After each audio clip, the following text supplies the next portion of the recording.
Hello everyone, and welcome back to Higurashi When They Cry. Last time we had a fun-filled, crazy day.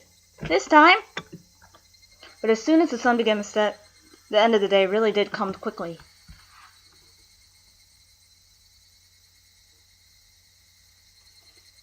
Later, Rena and Kei-chan. See you tomorrow. Thanks for today, Mion. I had a great time. See you tomorrow. Satoko and Rika-chan went home as well.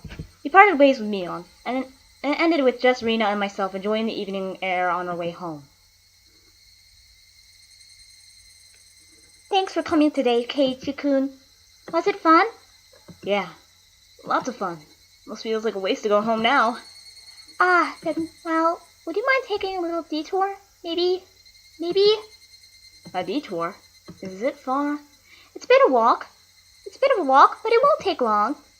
Since we had been walking around all day, I must have seemed a bit tired. Not feeling like teasing Rena, I quietly nodded.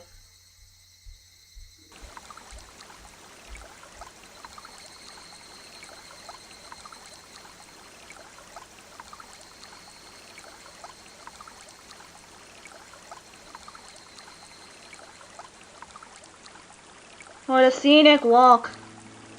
Traversing a small path and up a small hill, the land suddenly stretched out before us.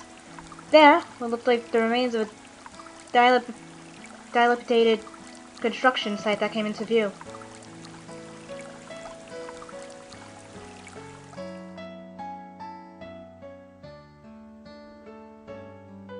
A large heap of garbage spread out off towards the swamp. Probably illegal dumping. I recalled it being in the newspaper. It's been quite a while. I wonder what's here. When you say it's been a while, you mean the business you had here. Was it with this garbage pile? It's not garbage. To me, it's a pile of treasure. Rena had already entered that well-known cute mode of hers. So that meant there was something cute here. Whoa, new pile. I can't wait. She bounded up the unstable slope. I expect no less from a born and bred country girl. Hey, wait, I'm coming. Whoa! My city-raised self was completely pitiful. It's alright. Just stay here, Keiichi-kun. It won't take long. Rena kindly declined my accompaniment. Don't fall. Watch your step. I'm fine. Don't fall. Watch your step. I'm fine. This is nothing at all. Literally bounding up the heap of trash, Rena disappeared over the other side. I didn't like being left behind, but I was still pretty tired from the whole day, so I just ended up walking. Without the lively Rena around, the surrounding area quickly fell in silence. The cry of the Higurashi gently cooled the air. Fairly exhausted, I began to feel a little sleepy. Just then, suddenly the noise of scattering pebbles alerted me to somebody's presence. Startled, I turned around. Standing there was a typical-looking photographer. He spied over at me through his camera. His body was tanned and fit, but something about him seemed unreliable, and he had a bit of an aloof air about him. Well, it didn't seem like he was a bad guy in any case. Whoa! You surprised me! Although startled when I turned around, he overplayed his reaction. Because of his muscles, I'm going to give him the Alex Louis Armstrong voice. That was my line. I'm the one who's surprised here. My bad. I didn't mean to startle you. Are you from Hinamizawa? I gathered that he wasn't from that question. Unfazed by my suspicious outlook, he introduced himself without my prompting. I'm Tomikatake, freelance photographer. I come to Hinamizawa from time to time. I didn't ask who you were. Quite rude to photograph someone without consent, one would think. My bad. I mainly photograph wild birds. They can't refuse, you see. So what, you're saying I'm the same as the birds? No, well, you see, that image of a young man in the twilight was just picturesque. I apologize for trying to take a clear picture without asking. But those are pretty slick. All that annoyance I felt for being startled just flew away as he buttered me up. I had no intention of hanging around with this guy trying to get cozy with me. Except it won't seem like Rena would be back soon. But this older guy, Tomitake-san, he didn't mind my cautious responses and continued rambling on by himself. Hey, Chiku! Sorry to keep you waiting! I'm finished now! Rena popped her head Rena popped her head out from one of the lower piles of garbage and waved her hand. You have someone with you? What would she be doing over there? That's what I wanted to know. Dunno. Maybe she's checking on that dismembered corpse that was out here long ago.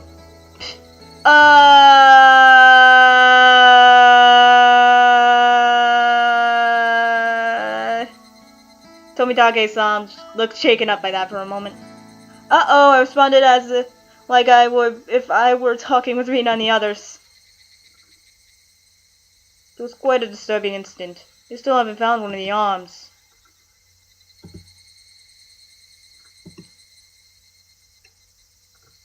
Haha, Keiichi-kun, sorry to keep you. You were waiting a while, I guess. I'd best leave you two lovebirds alone. That's what I was gonna say. Again, my apologies for startling you, Keiichi-kun. Bye! Tomitake-san trolled suggestively, and then disappeared into the twilight. Oh, why did I do that? Missing my chance to retort me put me off that bit. Keiichi-kun, are you angry? Why, I wonder. It wasn't Rena's fault, so I decided to just brush it off for now.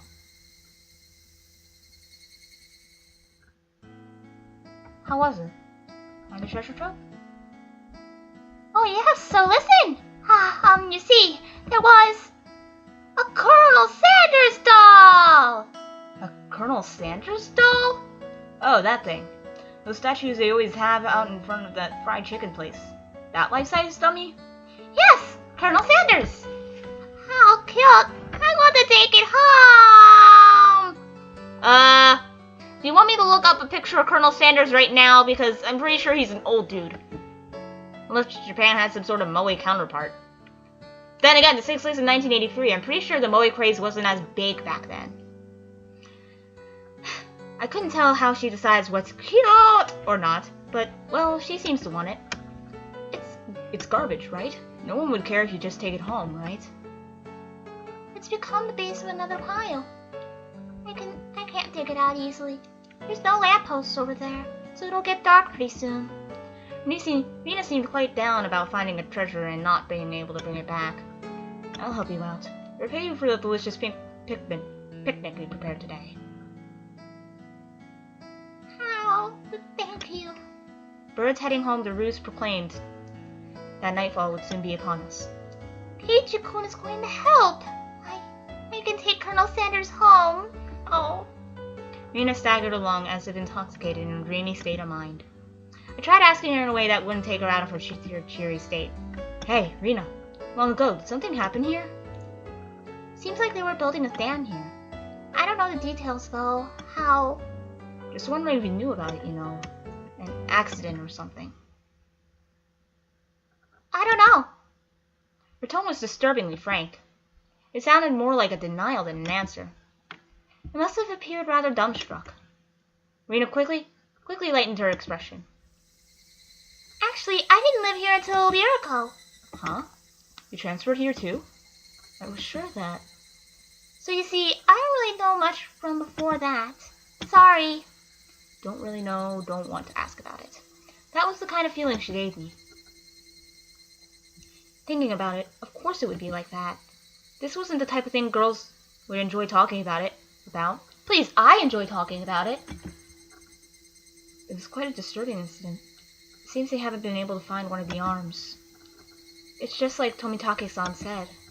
Then I had a feeling that only the Higurashi would know. Okay, can we get a news interview with them? Higurashi, when they cry. Okay, now it's getting dark.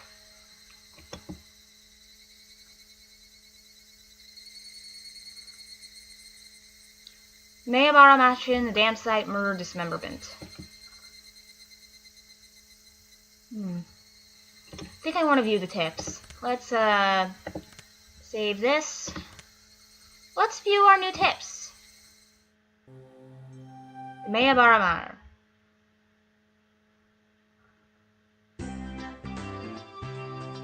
So, Kei-chan, you're not thinking rich? What is this all of a sudden? Did I come to school in a limo before? How much do you get for a monthly allowance? About $10. My, that's a rather plebeian amount. His lunch is made up of normal stuff. He isn't rich. What are they talking about? To be asked out of nowhere how much I get and then told that's a plebeian amount. Sorry. Rena seemed to pick up on my dubious expression and started giggling. Kei-chan, your house, you know, it's pretty big, yeah? So the architecture has people all around Hinamizawa calling it the Maebara Manor, and it sort of sounds down. Maebara Manor? Since the house is so big, everybody is gossiping, wondering exactly how rich you are. I see. Now I get it. Well, the frame of it is huge. I see how it could cause some misunderstandings. From my deduction, I waited to spend too much money building the house, and that's why they are now broke. Being broke, how very, very unfortunate. Rika-chan took pity on me as she patted my head. I go from being treated like a millionaire to a beggar. Yeah, sorry for ruining your imagination, but we aren't millionaires or poor. We're the image of a normal, average household.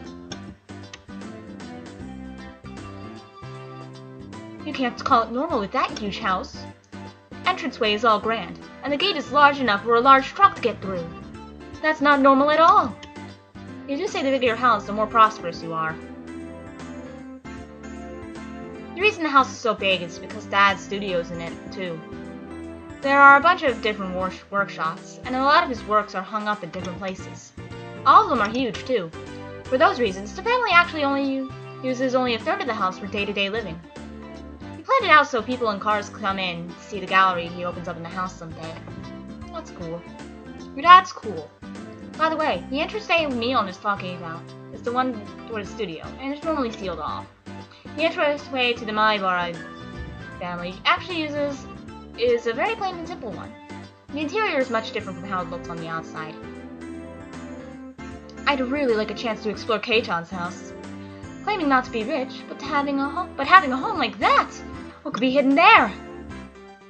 And maybe there's something huge hidden! How? They probably had no money to purchase full furniture, so it's filled with Spartan rooms. If there are carpeted rooms, I would love to try rolling around on the floor and shouting, "Near Automata T-shirts! Near Automata T-shirts! Near Automata T-shirt! Shit Square Enix!" Ah, that'd be so great! I want to roll around too! Seems like their imaginations were just piling on. Well, sometime in the near future, it wouldn't be too bad to invite them onto my house. Dad is a sucker for the ladies, so he might even let them look around in his studio. The cry of the Higurashi crescendoed as the sky towered over everything. It was hot, but the air was clear. It smelled like the beginning of summer.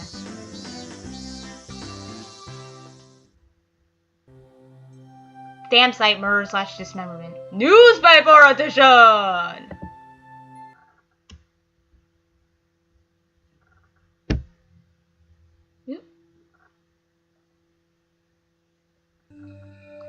From the June 1979 edition.